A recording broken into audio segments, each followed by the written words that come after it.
আজকে আমি রাস্তা দিয়ে একটা কামে একটা জায়গায় যেতেছিলাম, তো দেখি রাস্তার পাশে কি জানি, তো আমি জানি না এই জিনিসটা কি। পরে আমি এটা উঠিয়ে দেখলাম, উঠিয়ে দেখার পরে দেখি একটা এসিডিসি এলইডি লাইট। বা এই খালি রাস্তায় এসিডিসি এলইডি লাইট কে ফেলে রাখে? তাতে আমার কি, আমার তো লাভই হয়েছে। চলো স্টুডিও पर। मौसम तो ऐसा लग रहा है दिल गार्डन गार्डन हो रहा है। बहुत मजा आ रहा है यहाँ पे। আমি ভাবতেছিলাম কি করা যায়, কি করা যায়। आइडिया, चलो इसके ठीक करते हैं। रुको रुको दाओ, চ্যানেলটাকে সাবস্ক্রাইব করো। চলো চলো। ফার্স্ট অফ অল আমরা লাইটটা দেখতে পাচ্ছি, লাইটটা অনেকটা এরকম।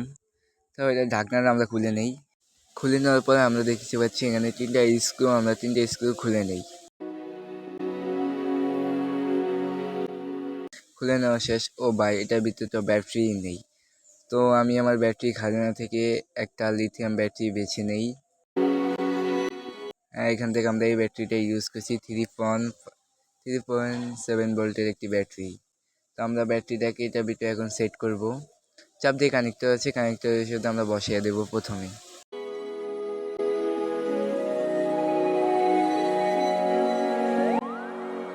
তো তারপর আমি দেখতেছিলাম যে মাদারবোর্ডে কোনো সমস্যা আছে কি না। আমি অনেক খুঁজে দেখার পরে দেখি কোনো সমস্যা নেই, আমাদের লাইট ওকে আছে।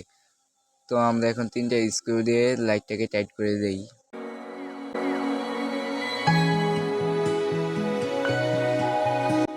তো আমাদের করা শেষ। তারপরে আমরা ঢাকনা লাগিয়ে নিচ্ছি। আমাদের এসিডিসি এলইডি লাইট কমপ্লিট। তো আমরা যদি এখানে টাচ করি, আপনারা দেখতে পাচ্ছেন লাইটটা জ্বলতেছে। ভিডিও अच्छे लगे तो लाइक।